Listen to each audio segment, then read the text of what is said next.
یہ وہ دن تھا جب تاریخ نے بدلا نہیں، رحمت کی سب سے بڑی مثال دیکھی۔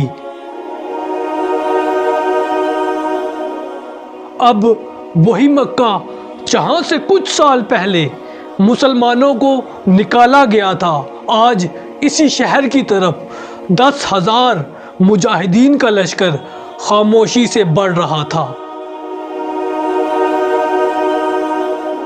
راستے میں نہ ڈھول، نہ اعلان جنگ، بلکہ حکمت، صبر اور اللہ پر کامل بھروسہ تھا۔ اس وقت قریش کو خبر تک نہ تھی کہ تاریخ کا دھارا کچھ ہی دن میں بدلنے والا ہے اور مکہ بغیر کسی بڑی جنگ کے فتح ہونے والا ہے۔ دوستو، یہ تلوار کی جنگ نہیں تھی، بلکہ یہ اخلاق، معاہدہ شکنی کے جواب اور اللہ کے وعدے کی فتح تھی۔ 8 ہجری کا رمضان، جب رسول اللہ صلی اللہ علیہ وسلم فاتح بن کر مکے میں داخل ہوئے، مگر سب کا سر جھکا ہوا تھا۔ دوستو، فتح مکہ صرف ایک شہر کی فتح نہیں تھی، بلکہ یہ شرک کے مرکز سے توحید کے نور کا طلوع ہونے کا لمحہ تھا۔ اگر آپ فتح مکہ اور اس سے جڑا تاریخی پس منظر جاننا چاہتے ہیں تو یہ سب اس ویڈیو میں۔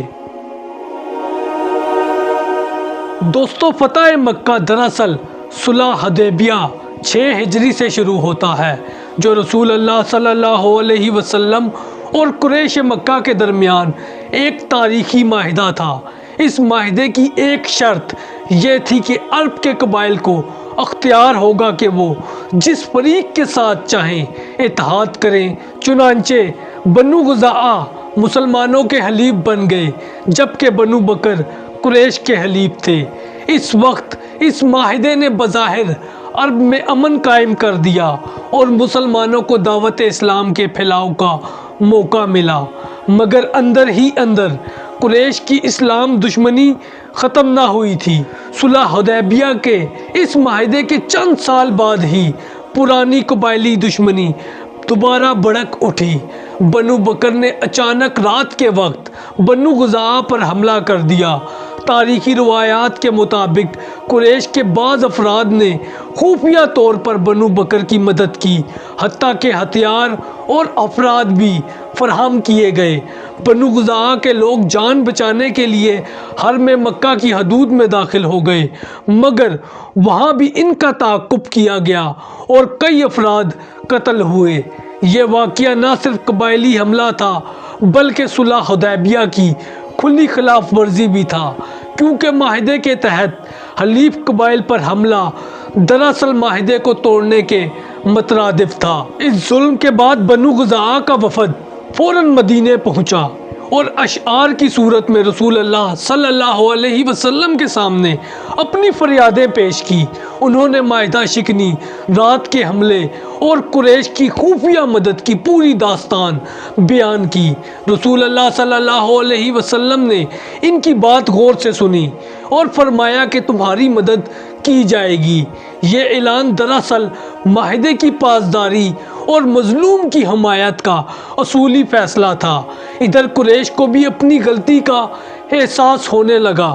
انہوں نے بعد میں معاہدہ بچانے کی کوشش کی اور ابو سفیان کو مدینے بھیجا تاکہ صلح حدیبیہ کی تجدید کی جا سکے، مگر اس وقت تک حالات مکمل بدل چکے تھے۔ معاہدہ عملی طور پر ٹوٹ چکا تھا اور اعتماد ختم ہو چکا تھا۔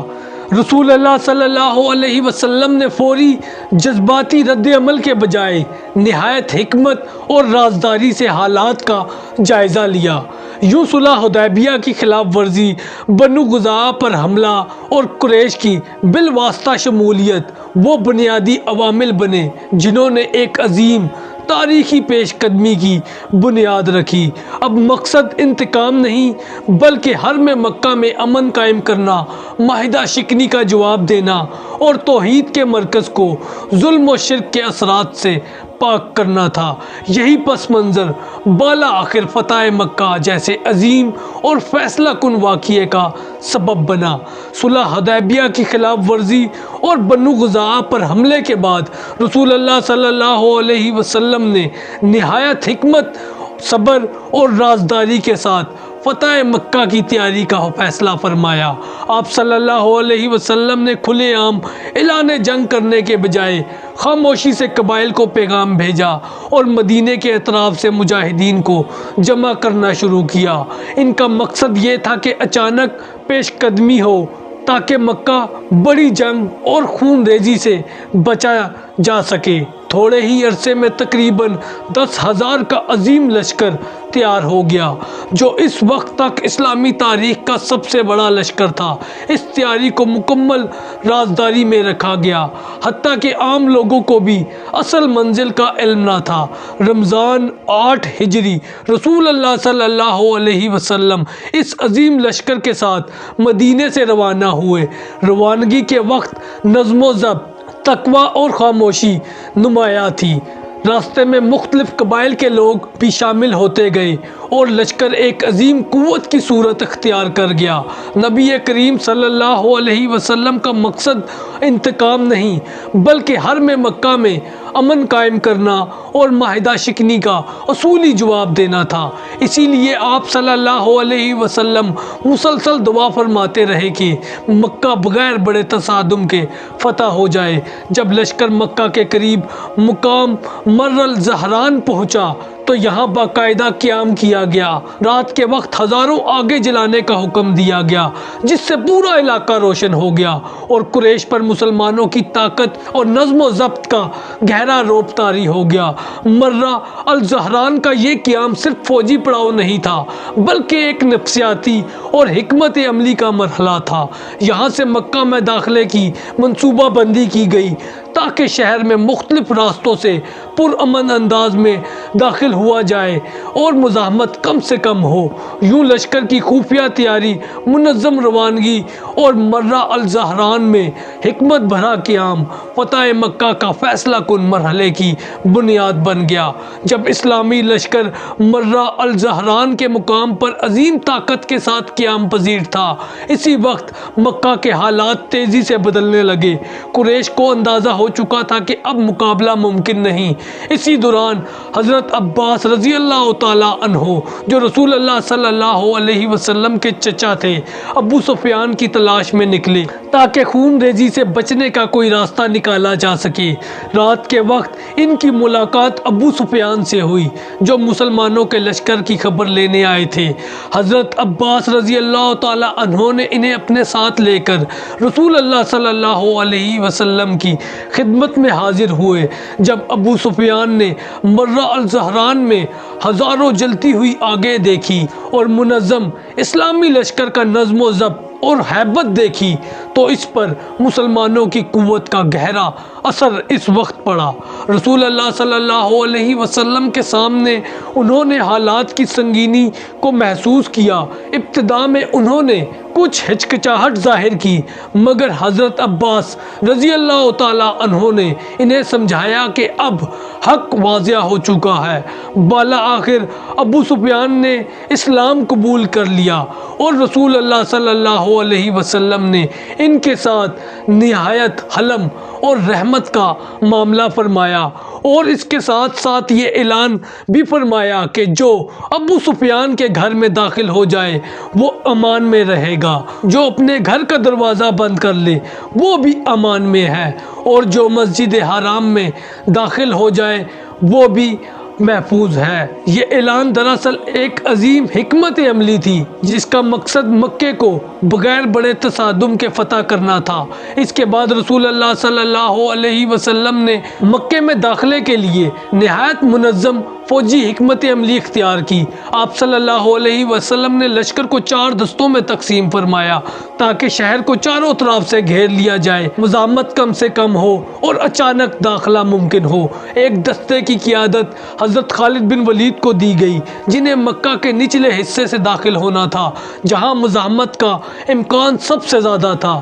دوسرے دستے کی قیادت حضرت زبیر بن عوام رضی اللہ تعالی عنہ کو دی گئی۔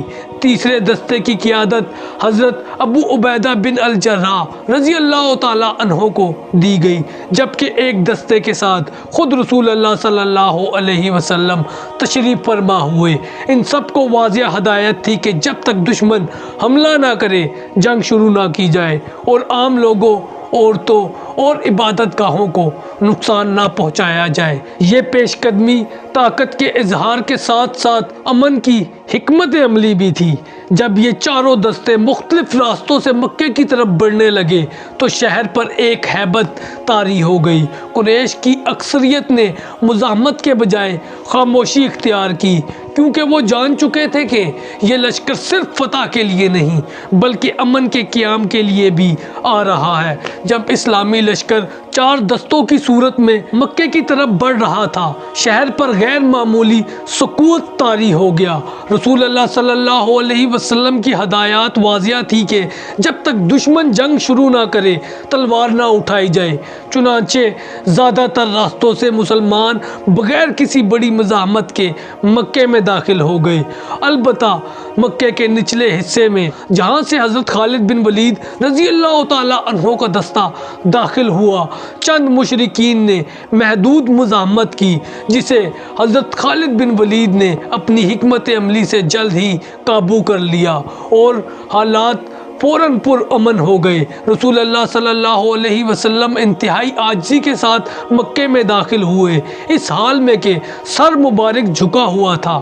خانہ کعبہ پہنچ کر رسول اللہ صلی اللہ علیہ وسلم نے تمام بتوں کو گرایا اور تلاوت فرمائی۔ اس کے بعد عام معافی کا اعلان کیا گیا، جو ایک تاریخی عمل تھا۔ آج تم پر کوئی گرفت نہیں، تم سب آزاد ہو۔ یہ انجام صرف ایک فوجی فتح نہیں تھا بلکہ رحمت، عدل اور حکمت کی عظیم مثال تھا۔ مکہ بغیر بڑی خون ریزی کے فتح ہوا، شرک کا مرکز توحید کے نور سے روشن ہوا اور عرب کی تاریخ کا رخ ہمیشہ کے لیے بدل گیا۔